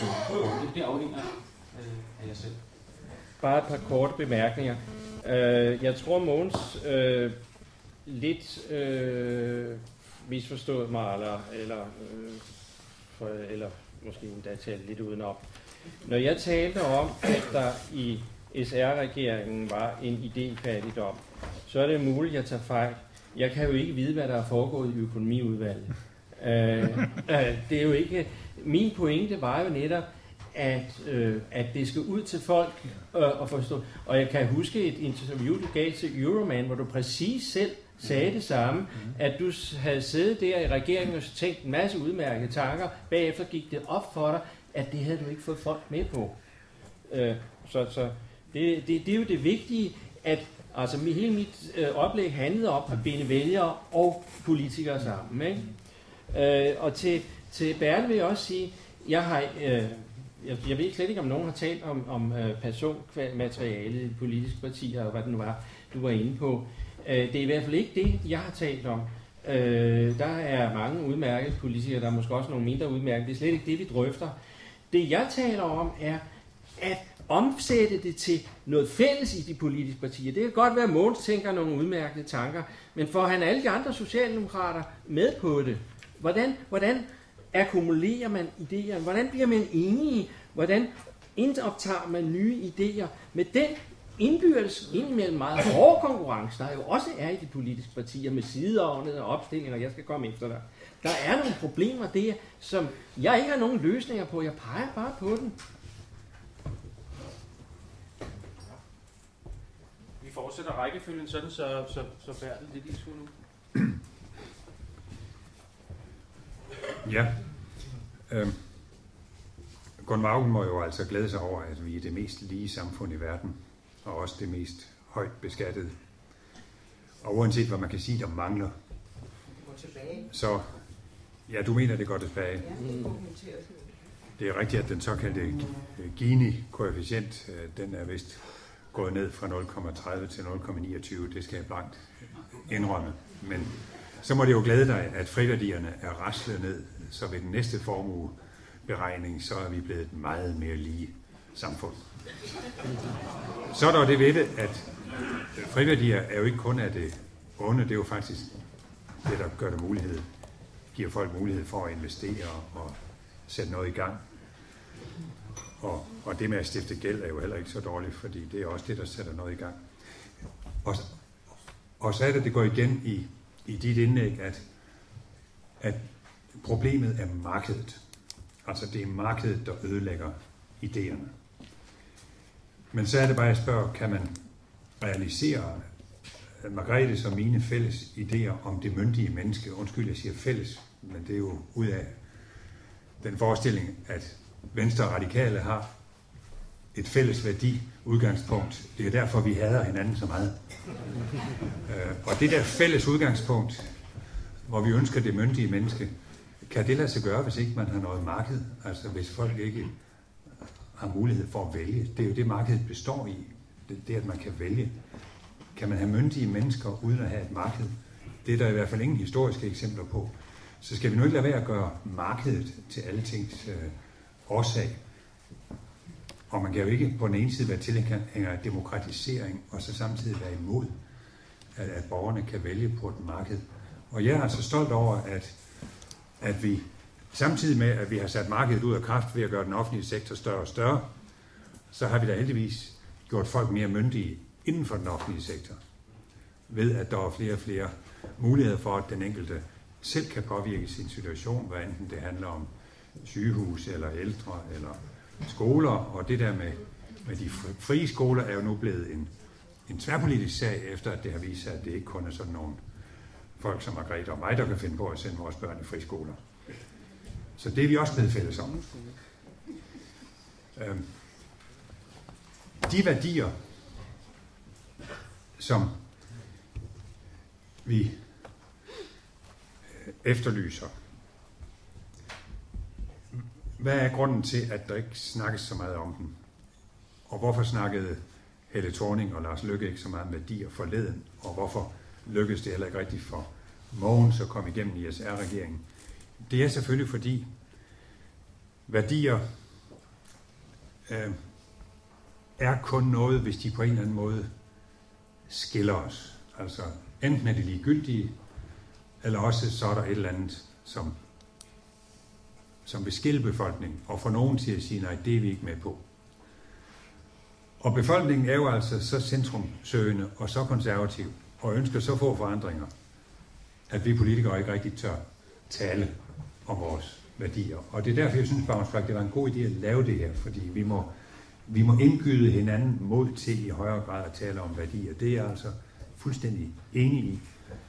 Men det, der er problemet, er jo nok, at der blandt borgerne nok ikke er en helt større efterspørgsel. Fordi hver idé og hvert forslag bliver jo straks fuldt op af, hvem kunne have ufordele af det, og hvem er imod det. Og sådan er medierne jo også. De vil jo kun gå derhen, hvor der er nogen, der er imod. Og det er jo også derfor, at hver politisk parti udsteder den befaling, når der er valgkamp.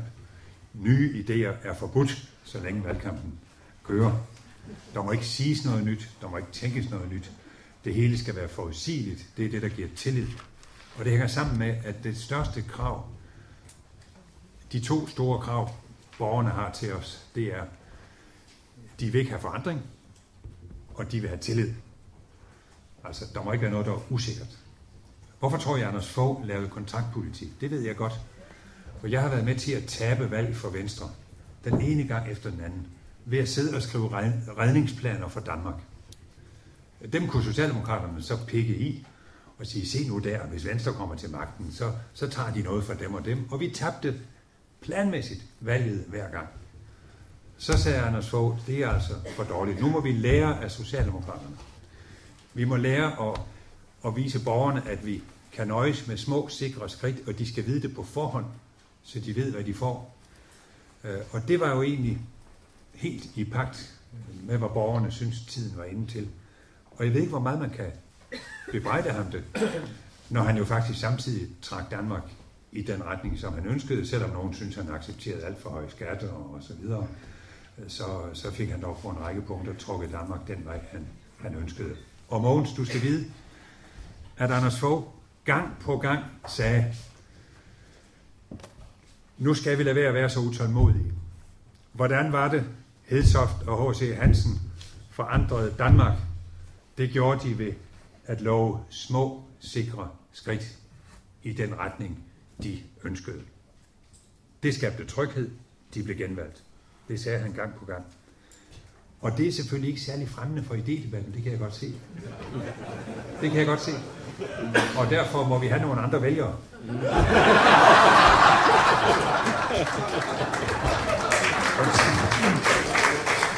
jeg skulle til at stille et polemisk spørgsmål, om det ikke var lidt kortsigtet og lette for vælgerne på den måde, og så skar du den jo, du skar den jo ud. Jo. Med smil, naturligvis. Derefter videre til Mogens. Jeg tror, det var Niels Helveg, der sagde det en gang, og kan vi jo godt citere ham, da han ikke stiller op til valg igen, men det var ham, der sagde efter et bestemt valgresultat, vælgerleden breder sig på Christiansborg. Ja. Ligesom i Stockholm. Det er nemlig rigtigt. Jeg synes, det er rigtigt. Jeg var lige ved at citere det. Men der er jo virkelig mange ting, man burde kunne nå at kommentere her.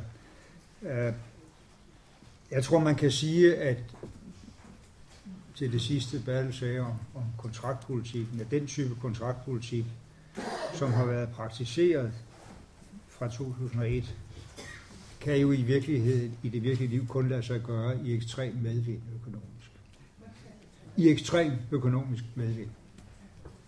Ellers kan man jo ikke føre ansvarlig politik og love og lade være at gøre så meget, som Anders Fogh gjorde. Men lad det nu ligge. Selv det sagt, så mener jeg hører også til dem, der mener, at de fleste politikere faktisk er bedre end deres rygte og er dybt optaget af nogle forestillinger om, hvordan man kan gøre samfundet bedre til gavn for dem, der har stemt for dem. Men det er rigtigt, at der har været denne her. Der er nogle dybe forskelle i forståelsen af, hvad der er vigtigt, og hvordan man motiverer mennesker. Det mest polemiske, men desværre også ret rammende, jeg kan sige om Venstre, jeg har sagt det mange gange, det er, at de har den vrangforestilling, at man kun kan få de rige til at arbejde ved at give dem skattelettelser, og man kan kun få de fattige til at arbejde ved at nedsætte deres ydelser. Jeg kan nedsætte deres skatter. Det er jo i virkeligheden, hvis man skræller alle overbygningerne væk, også det, der er søgt praktiseret de sidste 9 år. Jeg har ikke det menneskesyn. Altså menneskesyn forstået, hvad er det, der motiverer folk. Og jeg mener, at det, der kommer ud af at prøve at praktisere den politik, er et meget usympatisk samfund med større uligheder. Bevares. Det er ikke blevet så dramatisk endnu, men der er lagt nogle spor, som er farlige, efter min opfattelse, i forhold til mine holdninger. Men også i forhold til min analyse af, hvad der gør et samfund stærkt. For jeg mener lige præcis, Gunvar har ret i, at der er sådan set masser af belæg for, at lige præcis den der måde, vi har indrettet os traditionelt på i Danmark, som selvfølgelig hele tiden skal repareres på og udbygges og så videre, og nye udfordringer, at den har været i stand til at mobilisere langt bredere menneskelige ressourcer, og derfor også gjort det her samfund indtil for ganske nylig, ikke bare til et af de mest harmoniske, men også et af de mest konkurrencekraftige samfund i den hele hvide verden. Og hvorfor skal man til at bryde ned på det? Det har jeg ikke forstået. Det er den undertone i den politik, der har været ført de sidste 9 år, som jeg simpelthen ikke begriber visdommen i, men den hænger jo meget sammen med en af de meget, meget stærke idéer hos borgerligheden, som jeg mener er en vrangforestilling. Det er, at det er de der skatter og deres nedsættelse, der motiverer folk, og at de i øvrigt i kraft af de motiveringer, de giver folk, næsten er selvfinansierende og nedsætte skatterne. Det var det samme Reagan sagde, det var det samme Bush sagde, de tredoblede begge to det amerikanske budgetunderskud. Altså det har været prøvet, det her har været prøvet i den her adfærdsvirkning har været prøvet i virkelig stor skala, og det har været fuldstændig katastrofalt. Men alligevel så efterprøver vi det i Danmark.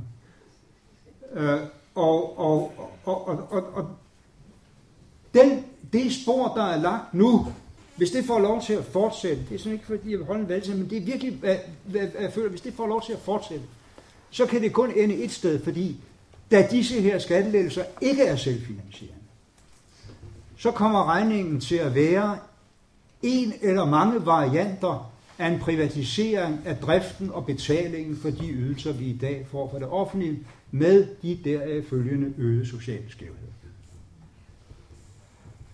Så enkelt forholder det sig i virkeligheden.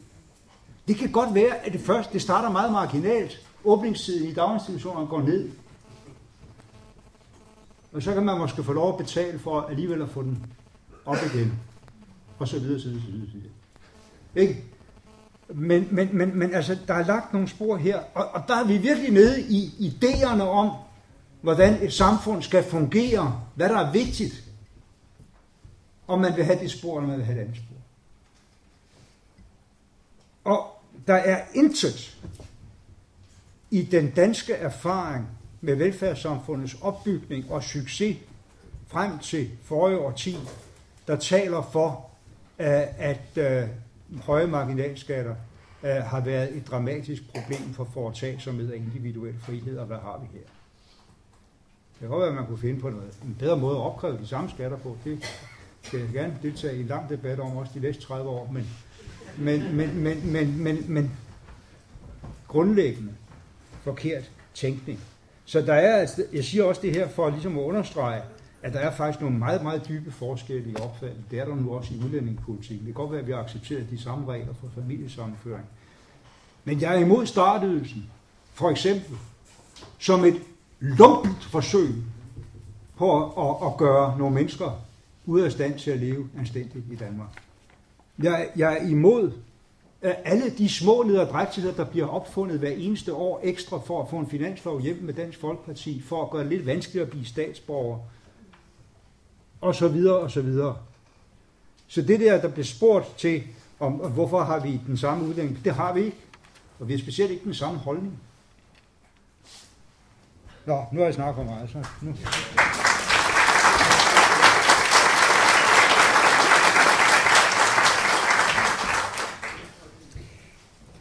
Jamen først så synes det er godt, at Bertel han helt åbenlyst kvitterer og siger, nej, vi er ikke blevet trukket rundt i managen, vi vil det selv.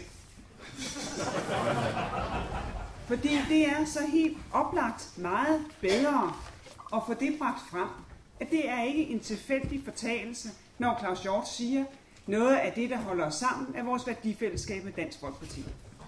Det er, som det er, det har Bertel lige sagt. Det er det, som Birthe Rønn, hun har rejst rundt med. Det har jeg ikke sagt. Det er det, som hun har skrevet. Jeg sagde, det var vores politik. Ja, det er jeres politik. Værsgo, det er Venstres politik, der er virkelig gjort. Det synes jeg er godt. Så får vi en helt anden debat. En meget renere debat. Og så behøver vi ikke at vente på, om Dansk Folkeparti vil stille op eller ej. Så skal vi bare tage den med Venstre.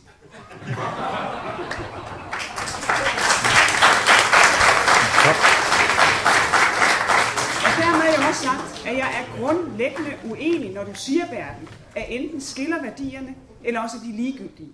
Fordi det, der gør værdier interessant, det er, om de er virkelige. Om det er hverdagsvirkelighed. Og der må man bare sige, at stort set samtlige de værdier, der engang blandt Venstre og det radikale Venstre sammen, dem kan I ikke se i hverdagens virkelighed i dag. Det gælder hverken mangfoldigheden, eller frisindet, eller respekten for det grundlæggende ligeværd. Det er fuldstændig forsvundet i hverdagens politik. Og det skiller. Det skiller, når man ikke kan mærke det længere, at mennesker bestræber sig på, at det, de står for, bliver til hverdagsvirkelighed. Fordi det er jo det meget af det her overhovedet går ud på. Det er at tage alle vores store ord, alt det, der står bag ved grundlovene, retssind, lovsind, frisind, storsind, og omsætte det til hverdagsvirkelighed. Det er der idéer og værdier står deres prøve, og ingen andre steder. Og jeg forstår ikke, at tryghed, det er at få en kontrakt. For mig er tryghed at få det, man har brug for. I den konkrete situation, og vide, hvad retningen er. For det er der er blevet snydt på vægten de sidste 9 år. Det er de små skridts politik, og retningen er aldrig blevet oplyst. Og derfor så aner vi ikke, hvor det her ender. Vi kan stadigvæk kun se tegnen, men jeg tror, alle kan mærke forandringen. Jeg kan også mærke forandringen hos mig selv, når jeg ser mig selv i spejlet. Jeg taler på en anden måde, jeg bruger andre ord, jeg accepterer andre ting, end jeg gjorde for 10 år siden. Og det er snyd. Og derfor så synes jeg, at Katrine stiller et fuldstændig afgørende spørgsmål. Hvorfor ikke gøre det tydeligt, hvad man står for, og hvad der er balancen i kompromiset? Så man kan se, hvor har man givet ind, og hvor har man fundament. Og det er sådan set det, der altid er min bestræbelse. Og det er en af grundene til, at jeg hele tiden forsøger at sige, det er det her, jeg står for, og det er det her samarbejde, jeg er villig til at indgå i. Vel vidende, at det er sådan set det, der er historien om det danske demokrati, fordi ingen har haft absolut flertal. Og derfor er det det, vi hele tiden skal opøves i, for at vores demokrati fungerer. Og apropos hovmod, hvorfor skal det nu gå ud over de statskundskabsstuderende? Altså, hvorfor er det nu dem? Jeg tror egentlig, at mange af dem, der læser statskundskab, de ville have gået på en højskole for 40 år siden. Og det ville have været det, der havde været deres udgangspunkt, fordi de interesserer sig for samfundet. Det er derfor, de læser statskundskab. Og hvis der er noget, der er galt med deres studie, så lav det dog om. Jeg er selv statskundskabsmand, så må ikke du har misforstået det, jeg sagde. Det var rettet til Tim, som har siddet og beklaget kvaliteten. Og så vil jeg godt lige sige, at er der noget, jeg kan få øje på, så er det politisk format i alle partier. Uffe Ellemann, Mette Frederiksen. I SF har der er masser af talent. I Dansk Folkeparti er der også talenter. Der er talent over det hele. Det er ikke kun et spørgsmål om at sidde ned i sin egen anerække og finde de store mænd frem. Fordi blikket for talent, det kommer jo af, om man overhovedet tør tale sammen. Og så skille skæg for sig og snot for sig. Fordi nu hvor vi er i gang med at citere Niels, en af de ting, han siger meget tit i de her år, det er, ja, det der forslag, det er en dårlig idé, hvis tid er kommet.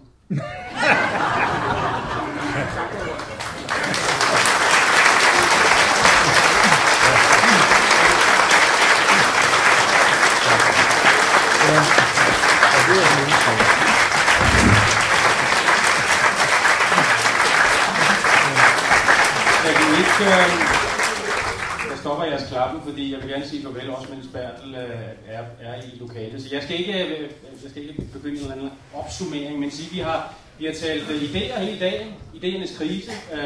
Tip stillede 2 spørgsmål. Findes idéerne? Og hvor kommer de i givet fald fra, statskundskab eller ej? Og jeg synes, vi skal takke panelet i hvert fald for at sige, at idéerne findes. De findes hos jer. Også en diskussion, jeg tror kun var rejst, det er altså, hvordan organiserer vi så en kollektiv fællessnak om idéer, som rækker ud over det her rum. Der er en pause nu, der er middag, der er også 2 timers fortsat debat, altså senere i aften. Men en tak for dette felt, som var politik, og en understregning, altså i dur, synes ordstyreren af, at de 2 spørgsmål, der handler om værdier, findes, og personer også kan personificere dem og give udtryk for dem og gøre dem synlige. Det har vi da i hvert fald fået, ikke? Så en tak for det.